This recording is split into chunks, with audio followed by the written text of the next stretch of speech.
My cheating wife's affair partner demanded I surrender her, but I got my revenge swiftly and justly.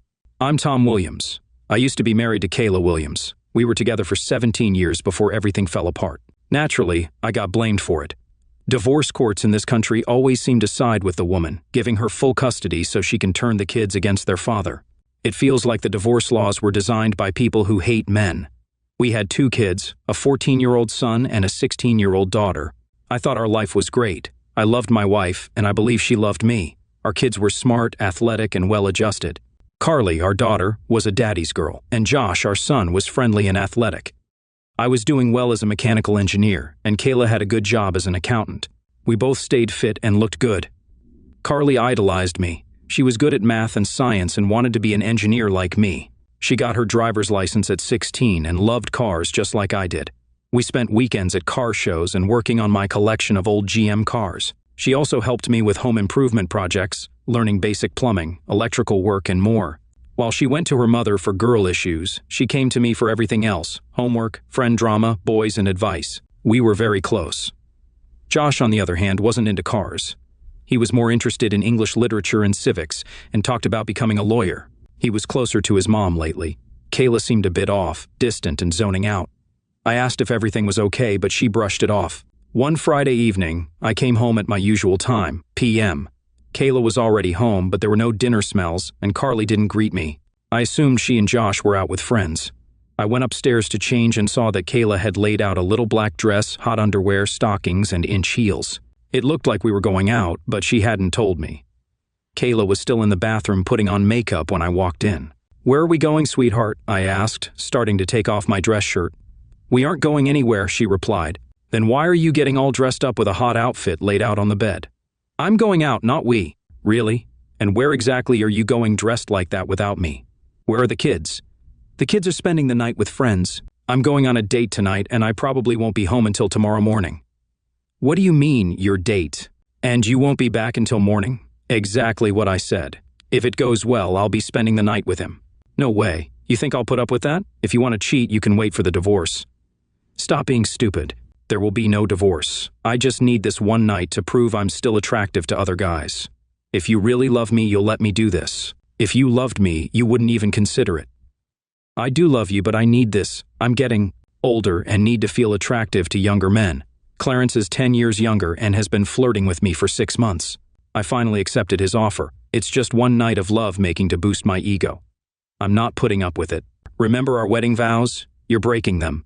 Don't be silly, it's just one night. I promise it won't happen again. Are you stupid, or do you think I am? After breaking your vows, you think I'll trust a private promise? If you go through with this, we're done. Walk out that door and I'll see a lawyer." "Don't be an idiot, there will be no divorce." "I'll come home and be the loving wife I've always been. If you try to divorce me, I'll fight and you'll lose the house, most assets, and custody. I'll mess with your visitation and blame you for breaking up the family, making the kids hate you. You say you love me, yet you'll do all that." "Yes, I love you, but I'll fight if you try to divorce me. I just need this one night. And in a few years, what then? When you feel old again, will you find another younger man? I promise it won't happen again. It's just love-making, no love. You won't take me away from you. Maybe I'll even learn something to spice up our bed life. If you do this, I've already told you the consequences. Cancel now, and we can try marriage counseling. Don't be stupid. We'll be fine. If you insist on counseling, we'll discuss it when I get back tomorrow." She continued getting ready. I changed and left the room. Later, she came downstairs dressed up, clutch in hand, checking herself in the mirror. I was in the living room when I heard a car honk outside. "He's here. I've got to go. I'll see you in the morning," she said, walking over to kiss me goodbye. I turned away and she kissed the air. She frowned at me. "Fine, be that way. Once you're over your hissy fit, everything will be back to normal." She turned toward the door. I made one last plea. "If you walk out that door, we're done. Think hard about whether this is worth throwing away years of marriage." She turned back to me. "I'm not throwing anything away. I'll be back and everything will go back to normal." With that, she opened the door and walked out. I started crying, mourning the loss of my marriage and the woman I loved for 20 years, 17 years of marriage, a year of engagement, and 2 years of exclusive dating. She never showed any dissatisfaction. We had a decent bed life, and she never asked for more. We hadn't been fighting. We discussed and resolved our disagreements. After half an hour, realizing she wasn't coming back, I began executing my plan. We had a large 4-bedroom house. the master bedroom, Carly's room, Josh's room, and a guest bedroom with a private bathroom. This would now be my temporary bedroom. It took hours to move out of our old bedroom. I knew our divorce wouldn't favor me since we lived in a no-fault state. Divorce laws here were biased against men, giving wives the house, kids, child support, and maintenance, leaving husbands with the bills.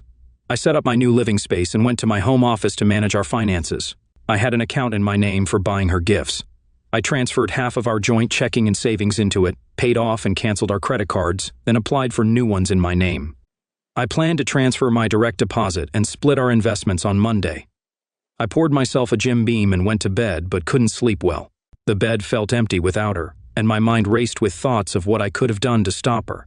Should I have stopped her physically? Gone after the guy with a bat or weapon? It was a long, restless night. At dawn, I showered to wake up, dressed in jeans and a t-shirt, and had breakfast. By 9 a.m., Kayla waltzed back into the house. "Good morning, honey. I'm home just like I promised," she said cheerfully. I ignored her. My rage had built up overnight. I realized I didn't deserve her disrespect, and that stopping her wouldn't have changed anything. If I had stopped her last night, she would have tried again. My love for her turned into hate, fueled by her disrespect, threats, and dismissive attitude. I spent hours focusing on that. "Honey, where are you? I'm home just like I said. I even cleaned up before coming home for you," she called out as she searched for me. "Oh, there you are," she said, opening my office door.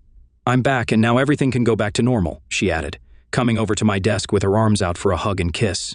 I pushed her away. "Keep your filthy lips away from me. Who knows what they've touched or what's been in your mouth?"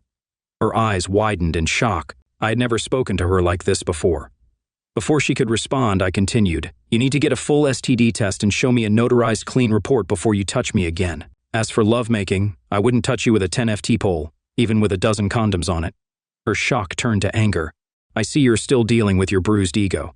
I'm going to our room to nap. I had a long night and need rest. Hopefully you'll calm down and we can talk later. I expect an apology for your rudeness," she stormed out. I smiled, anticipating her quick return. "What the hell did you do?" she screamed, storming back. "Where are your clothes? Your toiletries? What do you think you're doing?" "What do you mean?" I asked calmly. "Your closet is empty. Your drawers are empty." "What do you mean? Everything is where it's supposed to be. My clothes are in my closet, or my toiletries are in my bathroom." "They are not. I just checked. You're mistaken. You think of your bedroom as ours. My stuff is in my new bedroom." "In your bedroom, you mean?" "Yes, I moved out of your bedroom.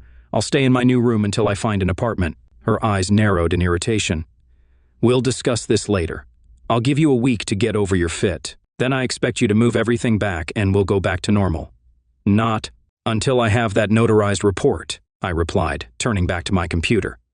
I stayed in my office most of the day. The kids came home early in the afternoon. I wondered how long it would take them to notice the problem. I found some promising apartments and scheduled viewings for Tuesday. I printed our financial statements for my lawyer appointment on Monday. I knew I'd get screwed in the divorce, but I wanted to be prepared. "Daddy, dinner is ready," Carly said, poking her head in the door. "Okay, sweetie." Kayla was smiling brightly when I entered the kitchen, clearly trying to eliminate me with kindness. She had dressed up, done her hair and makeup, and made my favorite meal. As I entered, she handed me a glass of wine and leaned in for a kiss. I leaned away, took the glass, walked to the sink, poured it out, and set the glass on the counter. I then poured myself a tumbler of Jim Beam. The kids at the table definitely noticed. I sat down at the table and chatted with the kids, ignoring my wife. Dinner was strained. I tried to keep the conversation going with the kids, but it was clear there were serious problems. I didn't put anything on my plate or eat, despite the dishes being my favorites. I just sipped my drink and talked to the kids. "Dad, aren't you going to eat?" Josh asked. "Nope, not hungry," I replied.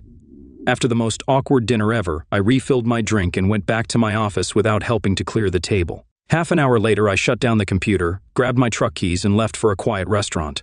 I had dinner, then went to a bar for a couple of drinks. It was late when I got home. Seeing Kayla's light on, I made sure to close my door loudly. I locked it and slid a chair under the knob. She tried the door and knocked, but I ignored her. I was up early the next morning and decided it would be a football day.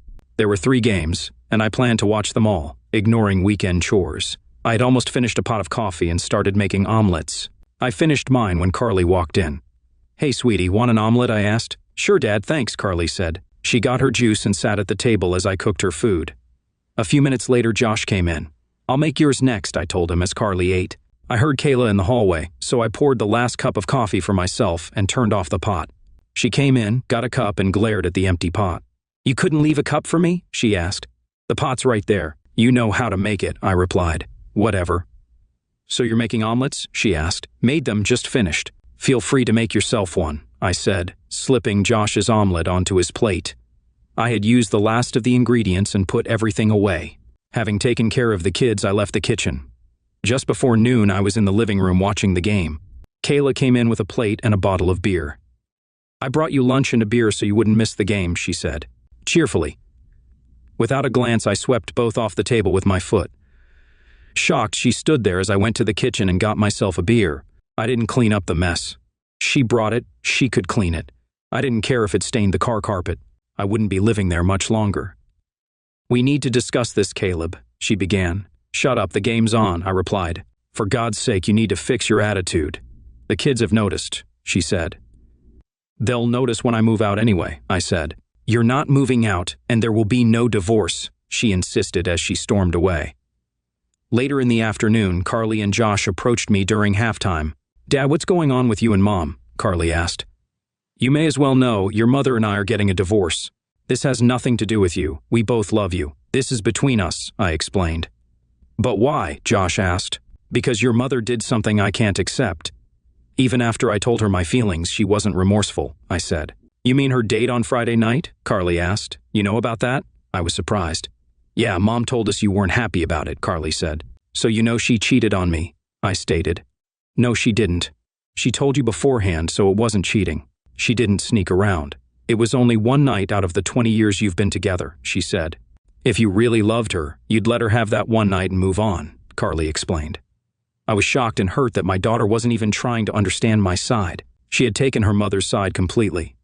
Really? If she truly loved me, she wouldn't even consider having lovemaking with someone else, I said. Dad, it was just one time. She promised it would never happen again, Carly insisted.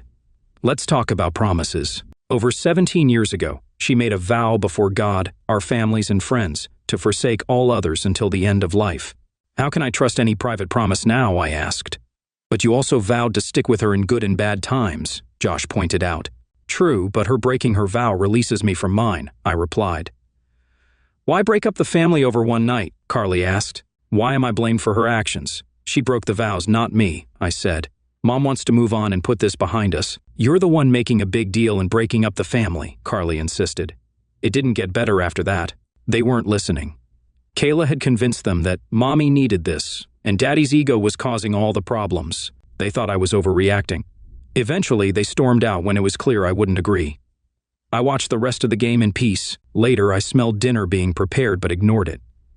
When Josh told me dinner was ready, I grabbed my truck keys. Where are you going? Dinner is ready, Josh asked.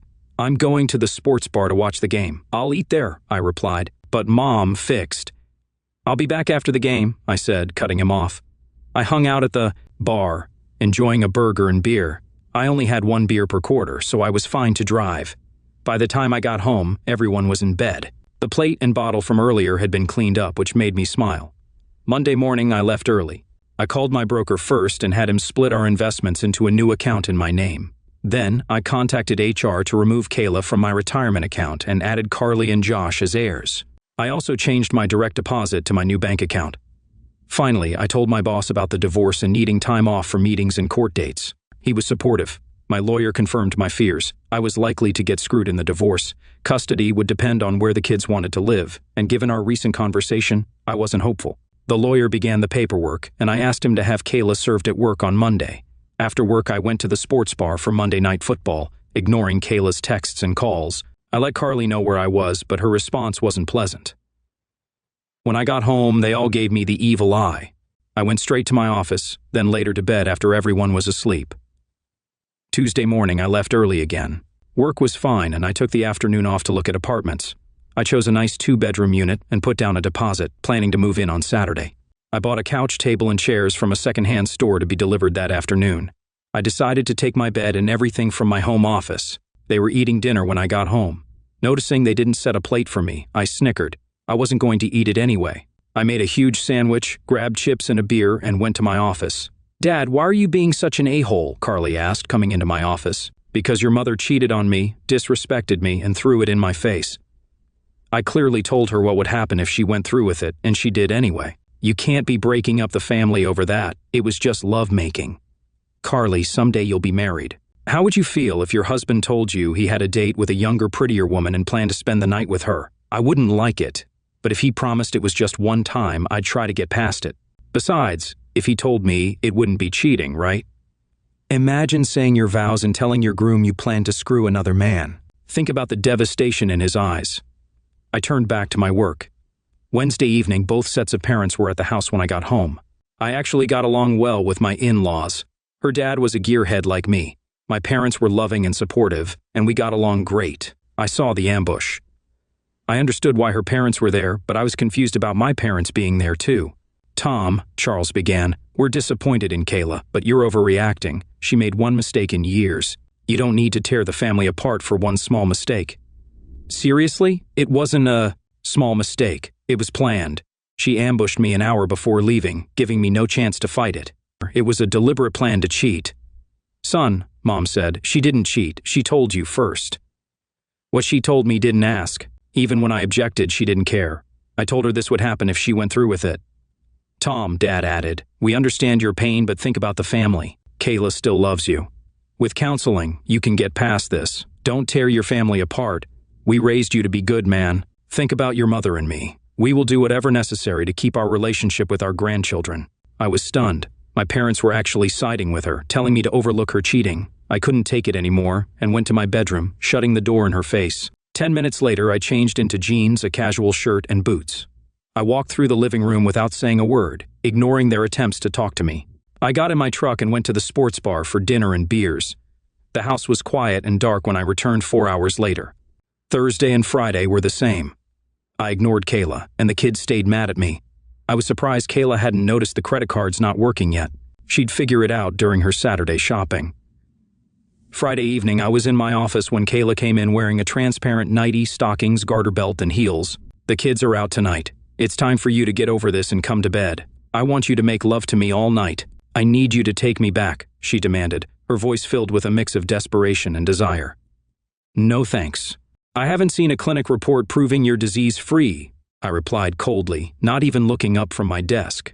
Stop being ridiculous. I need you back in my bed now. Come on, I'm aroused and need lovemaking, she insisted, her tone becoming more insistent and frustrated. Not interested, I said flatly, turning another page in my book. If you don't, I'll call Clarence again, she threatened, her voice dripping with anger. So much for it being a one-time thing, I shot back, my voice laced with sarcasm. Damn it, it was. But if you keep rejecting me, you're pushing me back to someone else, she snapped, her frustration boiling over. Have fun.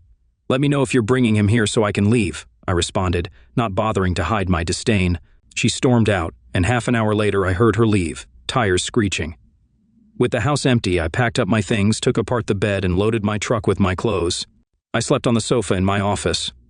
The next morning, I got the apartment keys and moved everything with help from friendly neighbors. No one was home when I returned, so I had a neighbor's son help me load my desk and office furniture. I took the recliner too.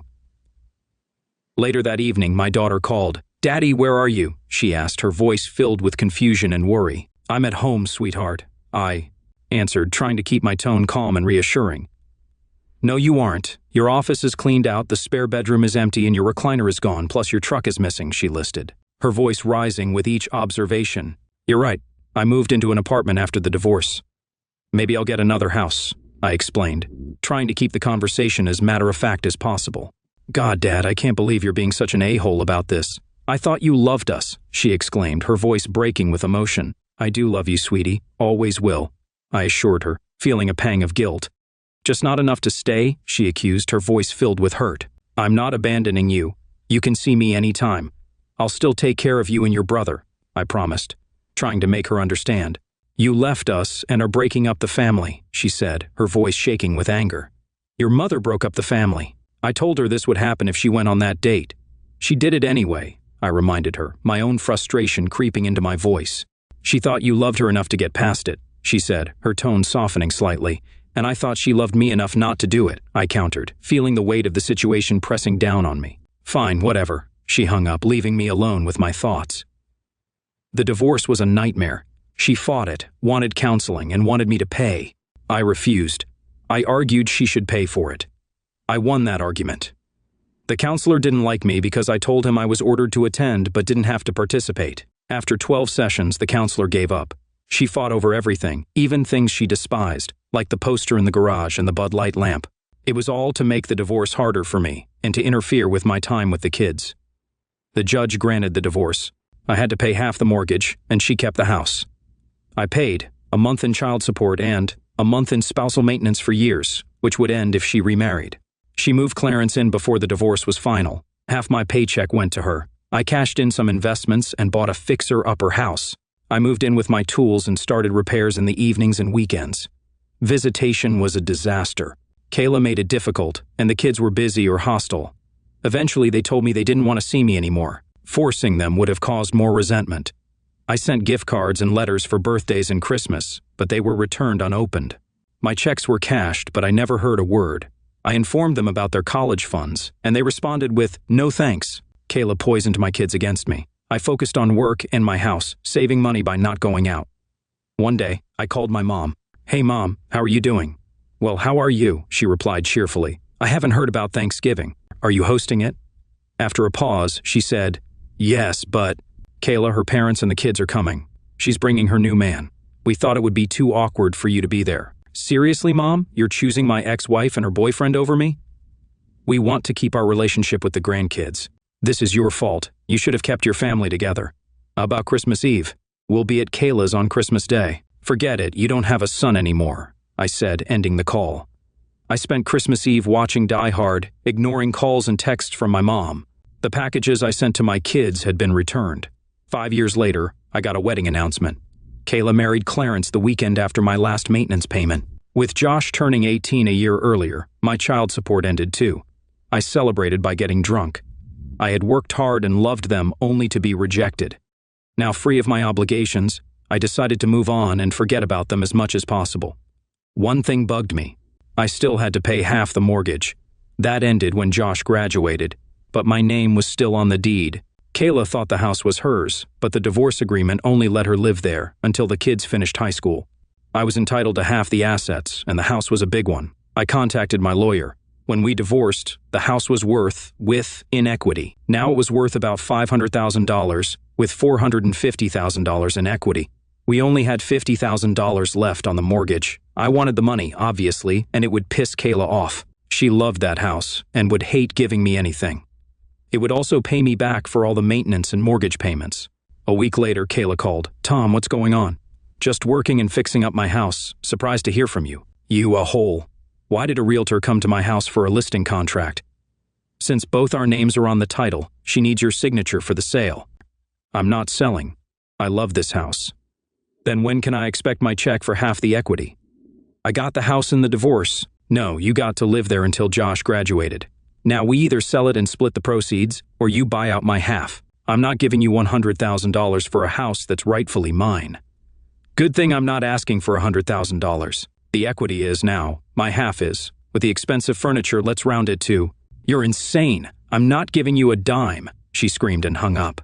I laughed. A couple of months later, the judge ruled in my favor. She had to pay court fees and my lawyer. The house appraised for more than I estimated, and I ended up with. They bought me out with mostly Clarence's money, which would come back to bite him later. I fixed up my house nicely, including a shop. I bought a Chevy pickup in bad shape, interested only in the chassis. I stripped, cleaned, and repainted it. The rear differential was good, but I rebuilt it. The transmission was a Borg-Warner T manual 4-speed. For fun, I went. All out on the engine, a 427 big block. I found one online, had it shipped, and tore it apart. After machine work, I installed a new forged crankshaft, 10. 1 pistons, a heavy cam, and ported and polished heads with double springs. I added a blower, chrome valve covers, polished aluminum, and steel-braided hoses. The first drive was wild. I punched it on the freeway, and the back tires broke loose instantly. I barely managed to keep it straight. Lesson learned, press the accelerator slowly. I drove more carefully after that. A few weeks later, I saw an ad for a public car show. Thinking it would be fun, I entered and paid the fee. On the day of the show, I drove my '72 Chevy to the park, checked in, and set up my spot next to a 1968 GTO. I noticed 2 attractive redheads. one about my age and the other a teenager, setting up behind the GTO. No guy was with them, and the older one had no ring on her left hand. "Good morning, I like your GTO," I said. "Thanks, I like your truck too," the older one replied. "This is my first show as a participant. I'm Tom." "I'm Marie, and this is my daughter Jenny. We've done this a few times." I invited them to join me in the shade. We hung out most of the day, chatting with other car enthusiasts. Though I didn't win any awards, I had a great time. Marie shared that she divorced her husband for cheating. She got the GTO in the divorce, using it as leverage to ensure he kept paying child support and maintenance. Jenny was friendly too, expressing anger at her dad for cheating. When the show ended, I invited them to dinner at Red Lobster, and they accepted. Over dinner, I shared my story. They were surprised my kids blamed me for the divorce after my ex cheated. "I'm so sorry, Tom. You seem like a nice guy and didn't deserve that," Marie said. We exchanged numbers and agreed to meet again. Jenny gave me a big smile, a wink, and a thumbs up, signaling her approval. Marie and I went out the next weekend for dinner and dancing. She gave me a kiss on the cheek, and I saw Jenny smiling and giving me another thumbs up.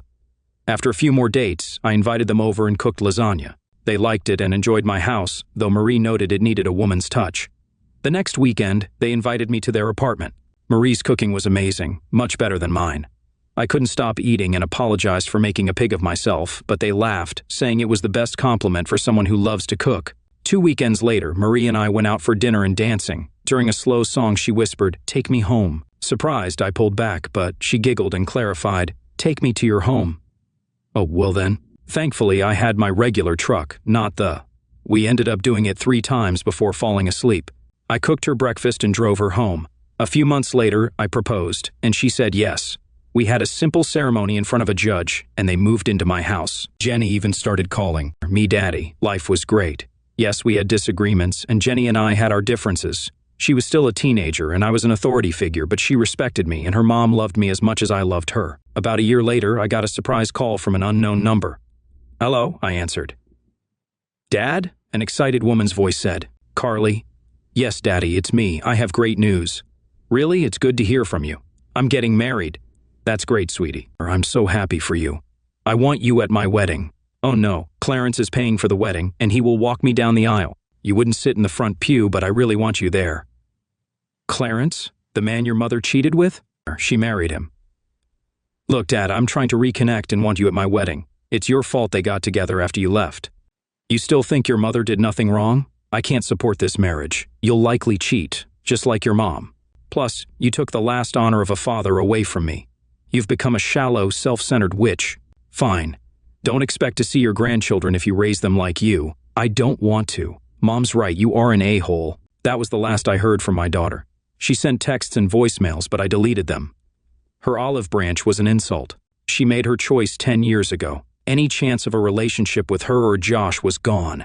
It hurt, but they blame me for their mother's actions. I set my phone down and went to work on my 1963 Chevy pickup. This one would be less radical than the 72, with a slightly beefier 350 engine. I didn't notice Jenny pick up my phone or realize she was home. I was furious with my dad. I reached out and he talked to me like that. It was his fault our family was torn apart. I invited him to my wedding and he threw it back in my face. I wanted him to take responsibility for what he did to our family. My phone rang with an unknown number. "Hello, is this Carly Williams?" a voice asked. "Yes, can I help you?" I replied. "Yes, you can stop calling my daddy and being a witch. He is the best man I know, and doesn't deserve a brat like you reminding him of your pathetic family. You and your family are a waste of air." "Who the hell are you?" I demanded. "My name is Jenny Williams. I'm your sister. My mom married your dad, and he adopted me. I love him and would never disrespect him. You were an insult to daughters everywhere.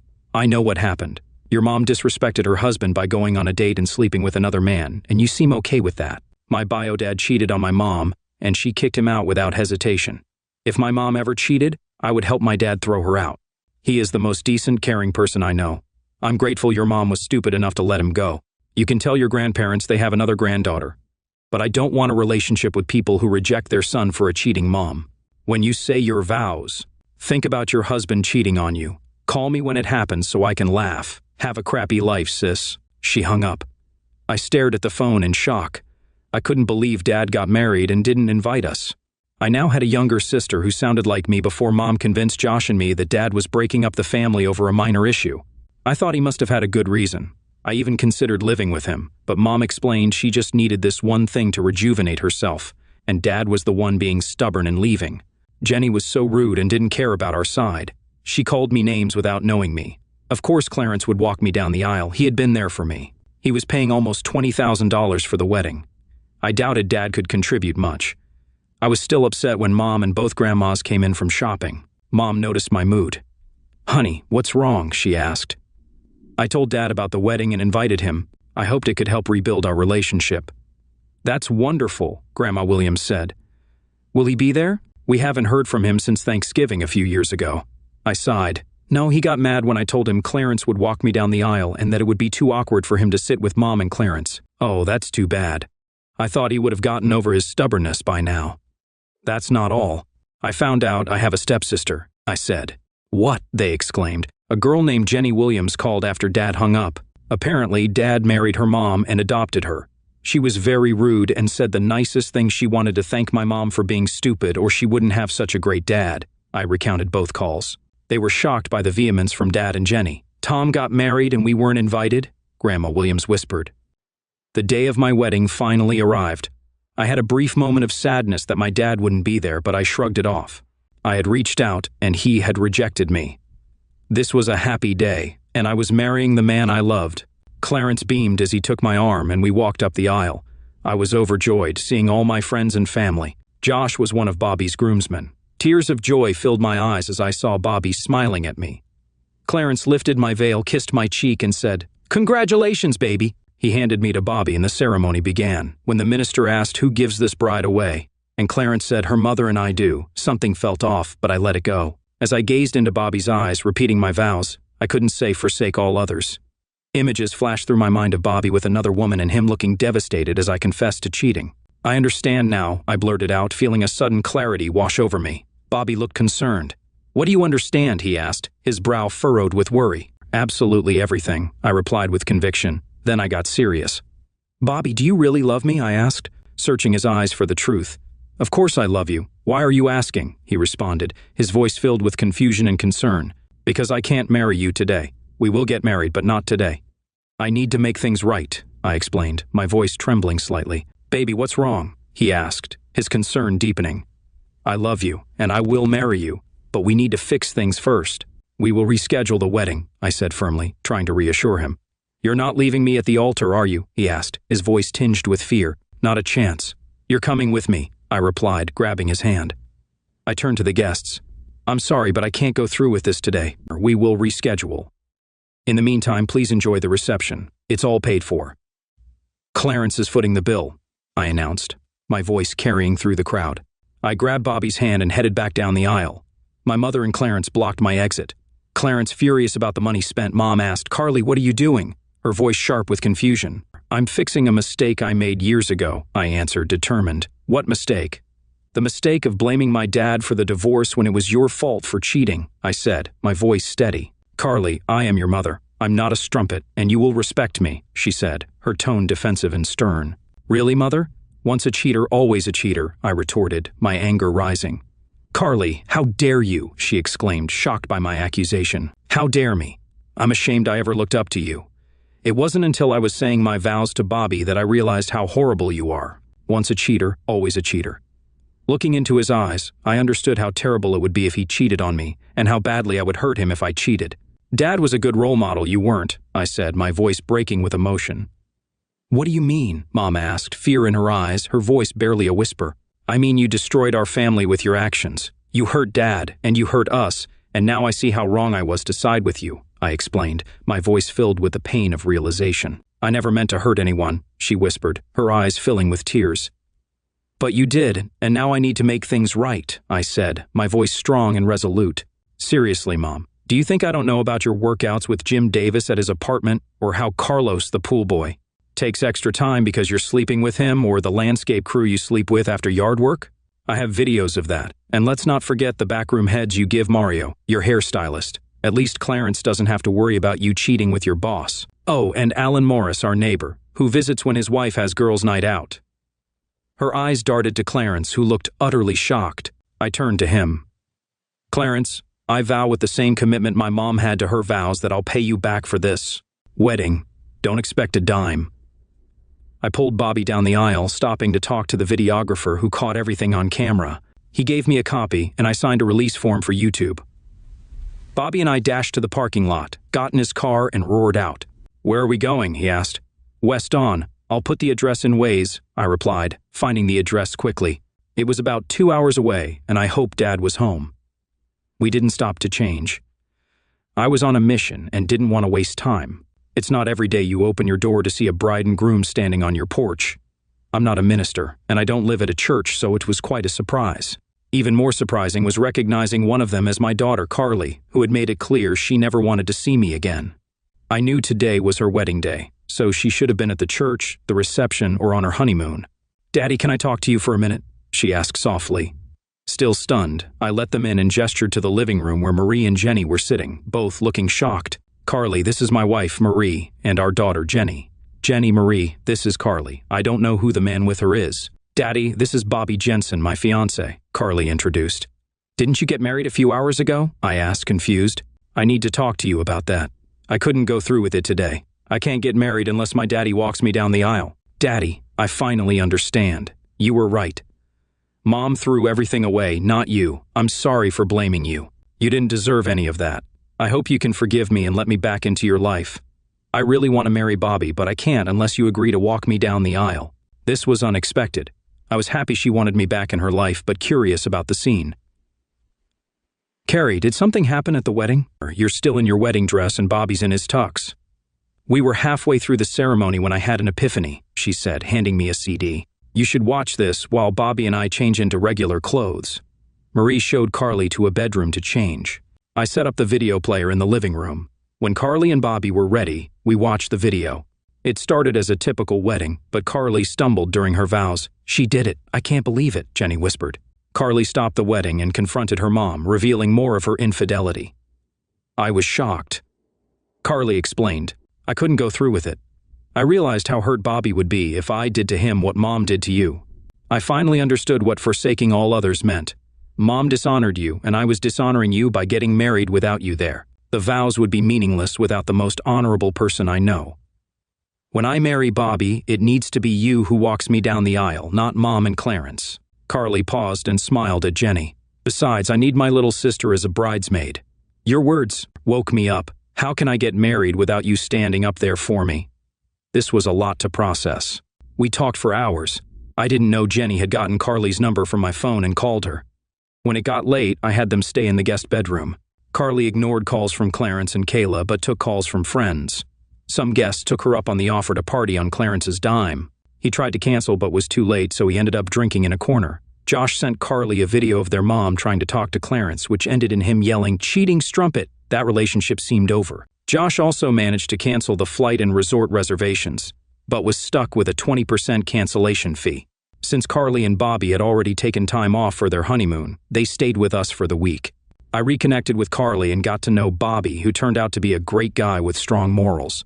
It was strained at first because of the lies my ex and kids had told him, but he warmed up to me after learning the truth and seeing my workshop. We set a new wedding date for the same venue a year later. This time, I would walk Carly down the aisle. Marie and Jenny were involved in the planning. Carly and Bobby updated everyone in the wedding party except Kayla and Clarence.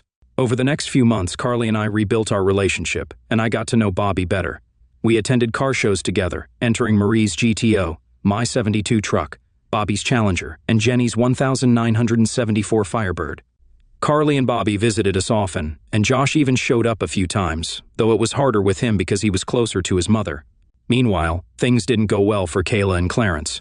Clarence moved out and filed for divorce under irreconcilable differences to avoid a fight and the harsh penalties of the prenup. The prenup protected his pre-marriage assets, so Kayla only got to keep the house and about $50,000. Clarence couldn't prove he used his money to buy my share of the house, and his name wasn't on the title. He ended up paying off a business loan with nothing to show for it, and couldn't refile under infidelity in time. Word of Kayla's affairs spread, and her standing in the community took a significant hit.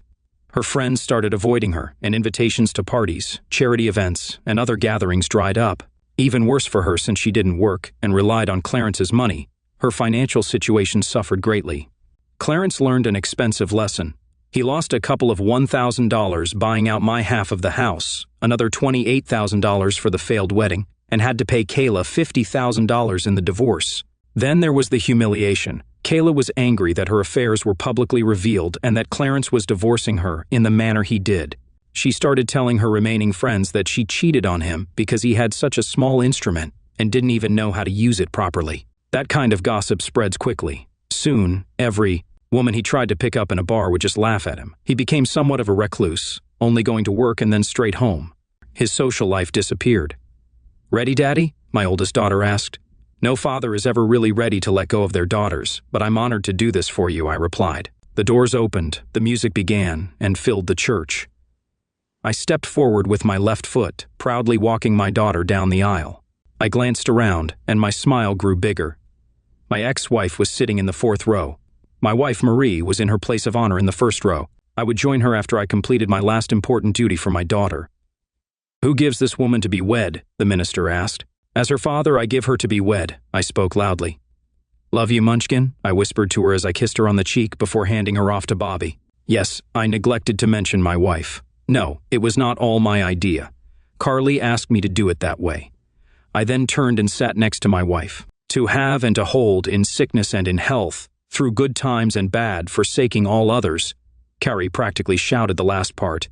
Then with a brilliant smile, she finished her vows. It was a beautiful ceremony. Cheers erupted as they kissed at the end.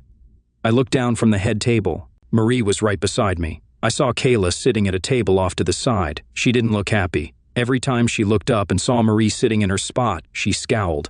I noticed she was taking advantage of the open bar. Clarence had not been invited. I don't know if he would have come, even if he had been. My last great accomplishment for my daughter was complete. I walked her down the aisle, gave her away, gave a beautiful toast to the newlyweds, danced with my daughter in the father-daughter dance, then danced with my wife, while my daughter and her husband and his parents danced to the second song. My obligations were complete. I was sitting at the table beside my wife. My younger daughter was out dancing with one of the boys vying for her attention. "Pardon me, Marie, is it may I borrow your husband for this dance?" I heard a familiar voice behind me request from my wife. Marie and I turned around to face my ex-wife. Marie eyed her for a moment before responding, "Just make sure you return him to where you found him." She looked at me. "I trust you. It's her I don't trust to not try anything stupid."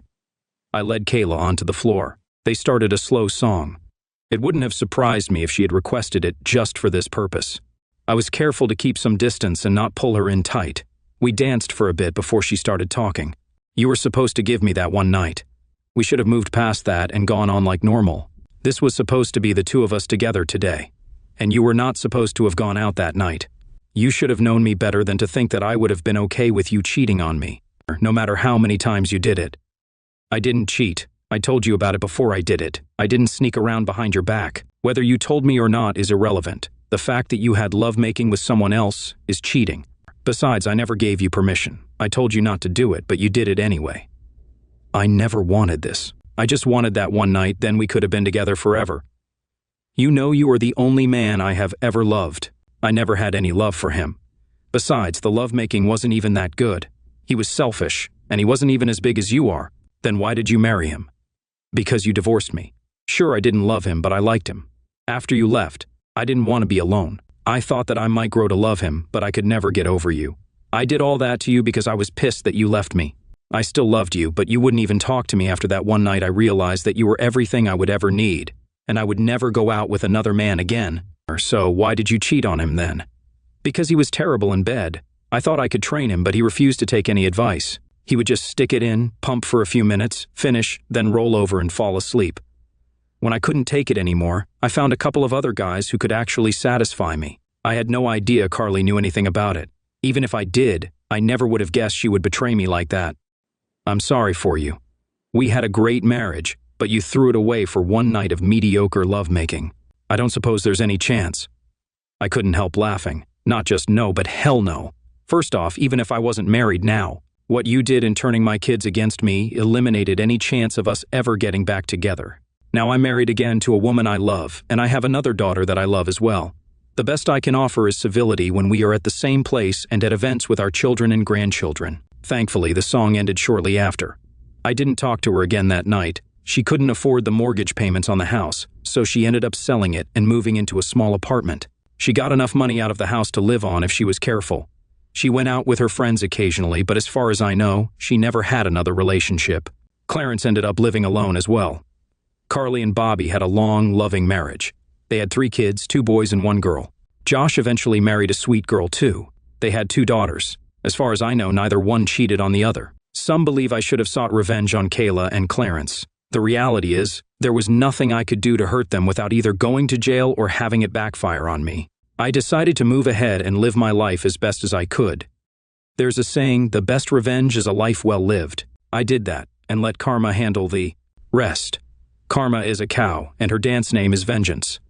Clarence and Kayla were not burned, but they did not escape unscathed. No, I didn't have anything to do with it, but I still feel good about myself. I have my wife, my daughter, and my 2 other children back in my life. I am surrounded by people who love me. I have a good life. Ready, Daddy? My daughter asked. No father is ever really ready to let go of their daughters, but I'm honored to do this for you, I replied. The doors opened, the music began, and filled the church. I stepped forward with my left foot, proudly walking my daughter down the aisle. My wife was in her place of honor in the first row, smiling broadly.